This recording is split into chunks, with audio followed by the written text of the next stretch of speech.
अहम बात यह है कि प्रेगनेंसी के दौरान जो मेडिसिन खाने की कुछ कैटेगरीज़ होती हैं। जब हम कहते हैं कैटेगरी ए है, बी है, सी है, डी है, इसका मतलब ये होता है कुछ ऐसी मेडिसिन है जो ज़रूरत पड़ने पे आप इस्तेमाल कर सकते हैं और कुछ ऐसी मेडिसिन होती हैं जिन्हें कतई तौर पर इस्तेमाल नहीं किया जा सकता। फॉलिक एसिड है, आयरन या कैल्शियम, इसको हम मेडिसिन में शामिल नहीं कर रहे होते हैं। ये प्रेगनेंसी के टॉनिक्स होते हैं। तो ये मत सोचिए कि ये भी एक मेडिसिन है जो आपको दी जा रही है। पहले 3 महीने में मस्ट है कि आप फॉलिक एसिड का इस्तेमाल कीजिए।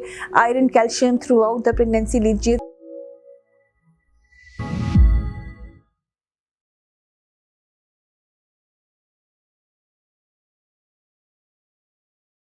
अस्सलाम वालेकुम। आज हम बात करेंगे उन मेडिसिन्स के बारे में जो कि प्रेगनेंसी में आप इस्तेमाल कर सकते हैं और उन मेडिसिन्स के बारे में जिनका इस्तेमाल प्रेगनेंसी में सख्ती से मना किया गया है।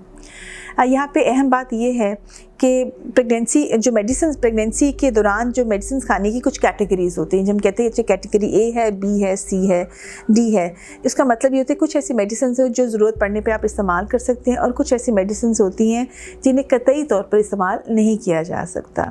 अमूमन कैटेगरी ए और बी कंफर्टेबली हम इस्तेमाल कर लेते हैं। कैटेगरी सी वाली ड्रग्स जो हैं वो बहुत सोच समझ कर इस्तेमाल की जाती है। जहाँ बहुत ज़्यादा इनकी ज़रूरत समझी जाए सिर्फ तभी ये दी जाती है और उसके बाद वाली मेडिसिन को हम प्रेगनेंसी अगर हम चलाना चाहते हैं तो मुकम्मल तौर पर अवॉइड किया जाता है। लकीली बहुत सारी ऐसी मेडिसिन हैं जो कि ज़रूरत पड़ने पे हम प्रेगनेंसी में इस्तेमाल कर सकते हैं। बहुत सारी ऐसी पेन किलर्स हैं जो हम प्रेगनेंसी में इस्तेमाल कर सकते हैं।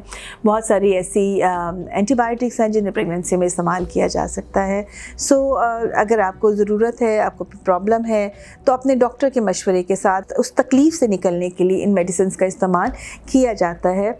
जो फॉलिक एसिड है, आयरन या कैल्शियम, इसको हम मेडिसिन में शामिल नहीं कर रहे होते हैं। ये प्रेगनेंसी के टॉनिक्स होते हैं। तो ये मत सोचिए कि ये भी एक मेडिसिन है जो आपको दी जा रही है। ये तो आपकी न्यूट्रिशन के सप्लीमेंट्स होते हैं जो कि डॉक्टर आपको एडवाइस कर रहा होता है। फॉलिक एसिड ज़रूर लेना चाहिए पहले 3 महीने, ख़ास तौर पे बाद में भी ले सकते हैं, लेकिन पहले 3 महीने में मस्ट है कि आप फॉलिक एसिड का इस्तेमाल कीजिए। Iron calcium through out the pregnancy लीजिए ताकि आपको वीकनेस ना हो, आपकी बेबी को में आयरन डेफिशिएंसी एनीमिया ना हो। इसके अलावा जो मेडिसिन जैसे पेन किलर सिंपल जैसे पैनाडोल वगैरह आता है, ये आप कंफर्टेबली यूज़ कर सकते हैं जब आपको ज़रूरत हो।